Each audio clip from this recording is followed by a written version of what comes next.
गयाजी जिले के +2 Urdu girls high school Maroofganj के सचिव डॉक्टर मजहरुल खान ने प्रेस कॉन्फ्रेंस कर स्कूल में बड़े पैमाने पर वित्तीय गड़बड़ियों का खुलासा किया। उन्होंने पूर्व प्रिंसिपल मुजाहिदा हक, तमीमुद्दीन और इकबाल रसूल पर 12 लाख रुपए के गबन का आरोप लगाया। मजहरुल खान ने कहा कि वर्ष 2016 से 2025 में साइकिल, पोशाक वितरण, बिल्डिंग फंड, स्कॉलरशिप तथा कंप्यूटर शिक्षक के वेतन के मद में भारी अनियमितताएं हुई हैं। उन्होंने बताया कि स्कूल के नाम पर खोले गए बैंक खातों में सरकारी राशि जमा नहीं की गई, बल्कि उसे उलट-पलट कर निजी लाभ के लिए प्रयोग किया गया। उन्होंने यह भी आरोप लगाया कि 31 मई को प्रभारी प्रिंसिपल के सेवानिवृत्त होने से पूर्व ही हड़बड़ी में राशि की हेराफेरी की गई। प्रेस वार्ता के दौरान मजहरुल खान ने यह गंभीर आरोप भी लगाया कि 2014 से 2017 के बीच बिल्डिंग फंड का रजिस्टर जानबूझकर बदला गया और इसकी पुष्टि जांच के दौरान हुई। डॉक्टर खान ने बताया कि स्कूल की ऑडिट रिपोर्ट अलग-अलग वित्तीय वर्षों में की गई है, जिससे वित्तीय अनियमितता की और भी पुष्टि होती है। प्रिंसिपल मुजाहिदा हक जो रिटायर किए हैं, साथ में उनके सपोर्ट में जो तमीमुल हब्बल हैं, इन लोग को 11 से 12 लाख 2023 में घोटाला था। अब मेरे उम्मीद से बढ़ेगा, वो 17-18 तक जाएगा। इस पर कार्रवाई हो और इसकी गहन कार्रवाई हो। डीएम साहब से भी अनुरोध करेंगे। हम कोर्ट भी गए हुए हैं, डीएम साहब ऑलरेडी इंक्वायरी करके फाइनल कर दिए हैं। उन्होंने अप्रोच कर दिया है डीओ साहब के, हम डीओ साहब के यहाँ भी कागज दे के चले आए। इसकी गहन इंक्वायरी हो, इसका अकाउंट ये पेज फंस ये रहा है कि लोग टाल रहे हैं कि कोर्ट आप गए हुए हैं। कोर्ट हम गए, जब इधर उधर से हमको राहत नहीं मिली तो हम कोर्ट गए, कोर्ट राहत देना, लेकिन कोर्ट राहत का कोर्ट का नहीं मामला है। लेकिन जो ऑर्डर दिया गया है डीएम साहब की तरफ से कि आप और काम कीजिए, मतलब जो पैसे का मामला है ये सब तो रोक ही सकते हैं, कोई फैसला आप नहीं दे सकते हैं, लेकिन स्कूल के बदनवानी का तो फैसला तो डीओ साहब। ये मेरे हिसाब से 23 में 10 से 12 लाख का था, अभी 12 से 17-18 लाख रुपए। एक नया चेहरा इसमें आया, इकबाल रसूल सेंट की दुकान है सुराजपुर रोड, वो आदमी ज्यादा एक्टिव है। हाँ, इकबाल रसूल पर तमीम हम्बल और इंचार्ज मुजाहिदा हक, और पूरे स्कूल का डॉक्यूमेंट देखा जाए 2014 से जब से ही आई है।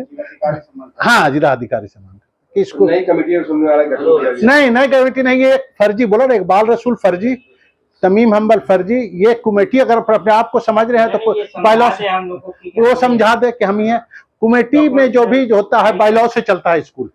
मेरा भी स्कूल बायलॉ से चल रहा है, बायलॉज आपको दिखा दिया। फर्जी कोड बोला कि आप पुरानी कमेटी बोल रही नहीं, पुरानी वो बोल रही है जो रेजोल्यूशन से होने के चाहिए सिक्योरिटी।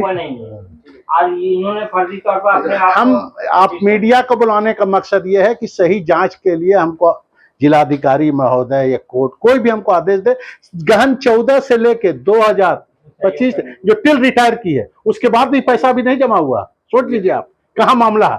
वो हारून रशीद भी फंसे हुए हैं उसमें। मुलविस कौन कौन है? इकबाल रसूल, तमीम हम्बल, हारून रशीद इंचार्ज, ये सब लोग मिली जुली भगत। ये चारों इंक्वायरी होगी, सब पता चल जाएगा। अगर गलत है सामने, इसलिए है कि मैं 12 में रिटायर कर गया हूँ उर्दू गर्ल्स से, और वहाँ बायोलॉजी टीचर की हैसियत से काम भी किया हूँ। और फिर इन लोगों ने, चूँकि मेरी तजुर्बा की शायद सलाहियत भी थी और स्कूल के मामलात में टीआर भी रहे थे, इस वजह से उन्होंने मुझे मुकर्रर कर लिया कि आप यहाँ मेंबर हो जाइए। तो इन लोगों ने खुद हमारे ये क्या नाम है सेक्रेटरी साहब डॉक्टर मजहरुल हक खां, इन्होंने हमको कहा कि आप ही हो जाइए सर, यहाँ देखिएगा स्कूल को। तो इस हैसियत से हम वहाँ पर मुंतज़िमा के मेंबर हो गए। लेकिन हम लोगों को चूँकि मदरसा में आज तो लिखना पढ़ना हम जानते थे, इसलिए इन लोगों ने हमको कहा कि आप लिखिए भी दीजिए, रेजोल्यूशन भी लीजिए, कमेटी में आ जाइए। अब बस इन लोगों ने हमको वहाँ मुकर्रर कर लिया। तो जो कुछ भी है लिखा पढ़ा वो हमने लिखा है, और जैसा बताया इन लोगों ने वैसा किया है। बाकी बात रह गई कि हम जो है सो तमीम साहब ने हमको मुकर्रर किया कि जो मारपीट भी हो गई थी एजाज साहब से, तो उसमें हम भी थे मीटिंग में शामिल। तो उसमें हम कमेटी के मेंबर की हैसियत से वहाँ शामिल थे, और उन्होंने हमको नामजद कर दिया कि आप जो हैं अध्यक्ष को एक रिपोर्ट भेजिए, जबकि खुद वो मौजूद है। तो रिपोर्ट देने की ज़रूरत हमको महसूस किया उन्होंने। मरगूब को भी, एक जो मोस्ट जूनियर जिसको हमने बहाल किया, उस आदमी को भी मेरे साथ लगा दिया। तो बहरहाल जो भी रहे मेंबर, हमने अपनी रिपोर्ट जो है इस वजह से नहीं दिया कि वो रिपोर्ट जो है, क्योंकि इन्होंने कहा कि कमेटी के मीटिंग में रखिएगा। अब हम जान गए कि अब तो मीटिंग होगी नहीं, तो ये सब अफरा तफरी हो गया। क्या चाहते हैं? अब हम ये चाहते हैं, मामला जो पैसे के आ रहा है वो खुद तमीम साहब ने एजाज जो सेक्रेटरी हुए थे उस वक्त दिया था कि रिटर्न, और उन्होंने पूछा भी था कि इसका क्या हुआ, तो उस पर मारपीट शुरू हो गई, या फिर 10 हाथ पर चलाने लगे हारून।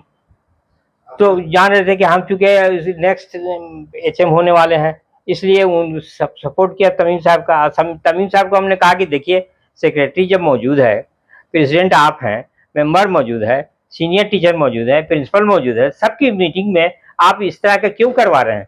तो उन्होंने कहा कि हम समझ लेंगे। और उसके बाद में उन्होंने अनियमितता को जारी रखा, और उसके बाद उन्होंने यही कहा कि हमने कहा कि देखिए, आप राष्ट्रपति नहीं है, अध्यक्ष है, तो राष्ट्रपति और अध्यक्ष में फर्क होता है। तो उन्होंने कहा कि नहीं, हम कहा कि देखिए, सेक्रेटरी आ रहे हैं एजाज अख्तर, दिल्ली से गए हैं सर्जरी के लिए, किस चीज़ के लिए, आने दीजिए उनको, वो आ जाएंगे, सारी बातें हो जाएंगी क्लियर। तो उन्होंने उसका मौका भी नहीं दिया, हमको भी मौका नहीं दिया, और हमको बना दिया उन्होंने, नामजद कर लिया कि आप रिपोर्ट दीजिए। तो हमने रिपोर्ट लिख के दिया, और उसमें लिख दिया कि हमको जो रिपोर्ट आई है, मेरा लिखा हुआ भी मौजूद है।